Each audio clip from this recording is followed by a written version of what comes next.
you'll never convince me that should have been called. Never. When I heard body posture, I'm like thinking, holy crap, I could be called for taunting every day at home to my wife, probably 20 times a day. If when I looked at her and postured, it was considered a foul. I just think it's an overreaction. Look, the point of emphasis of taunting, I think, was needed. I was big behind that to clean up what had been happening for the last 3, 4, 5 years, where they were allowing players to get in each other's faces. I mean, face to face, going up to a guy and getting in his face.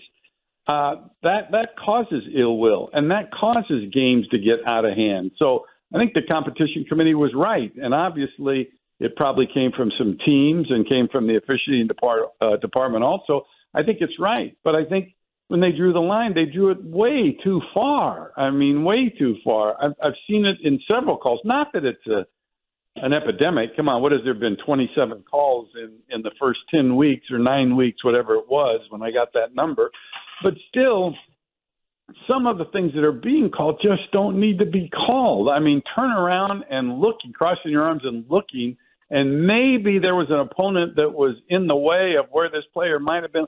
It's not in your face stuff, and neither was the body posturing. And and to me, it's like, yeah, what are we doing here? Mm-hmm. It's like it reminded me of a couple years ago. If you remember, there was a point of emphasis on holding.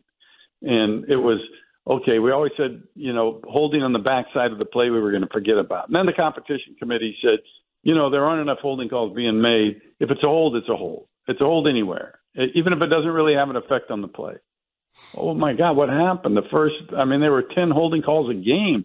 I mean, it made a shambles of the game. And then after 2 weeks of the season, the competition committee got with Al River on and say, wait, you got to put the brakes on here. Mm-hmm. Got to put the brakes on. Same thing happened with driving the quarterback into the ground, if you remember that. Every time a defender fell on a quarterback, yes, it was a point of emphasis, but fell on him, whether it was all of his body weight or just some of it, boom, flag. And they had to make a mid-season adjustment on that. Now, I don't know that they need to make a mid-season adjustment. It's just that I'm telling you, we're not going to see what we saw called a week ago in your game. We're not going to see Cassius Marsh get called for that again when he takes a few steps toward the bench. Not even at the numbers, by the way. He was between the hash marks and the numbers. I don't think you're going to see that. They're going to defend it.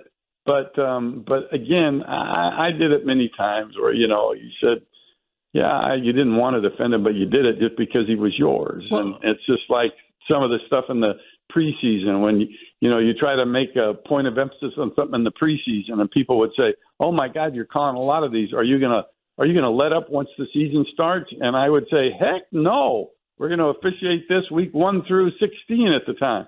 I was such a liar. Oh, God, I was a liar when I said some stuff. See, that's the thing, Mike. I think the league, that's a misread by the league at this point to think that they need to come out and defend, because then when word comes out on NFL.com from Tom Pelissero that internally the league and the officials know that Tony missed that call and a couple others, it's a terrible look. Don't you think at this point the transparency of saying, yes, this was a mistake and will not be called would actually be beneficial to the officiating and to the league? Well, I do. And I tried to do that. I tried to do that when I was there. Yeah, I went as far as I could, but I don't think there's any shame of admitting when you're wrong, because it's so damn hard officiating in this league. And incredibly, you're right 98% of the time. And so when you're going to make mistakes, and everybody needs to realize you're going to make mistakes.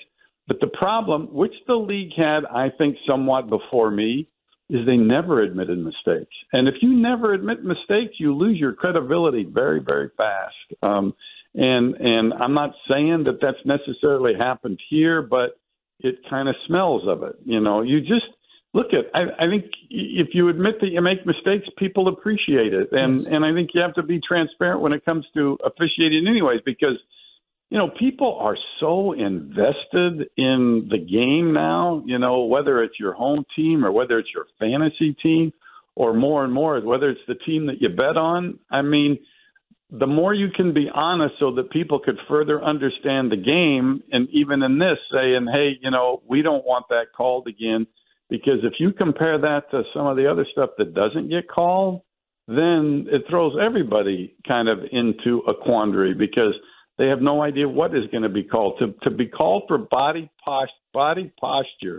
posturing when there was nothing said, no finger pointed, nothing, is just kind of taking it, as I say, taking that needle and moved it too far. But everything's a learning lesson when it comes to points of emphasis. And this is not to say that the officiating is horrible. To me, it was a bad judgment. There's mistakes every year. You hit those streaks where everybody's anti-officiating, and I understand it's no different this year than before. But if you're Chicago, you just weren't very happy with what happened on Monday. I was actually glad I didn't watch the game, but then I had to go back and watch all the calls. Yeah, because we kept bothering you to come on. I know I couldn't do it, man. I couldn't. The guy was my best man, for God's sake. I understand. But I didn't see the game. So I didn't want to say anything without getting the full context of what was going on in the game.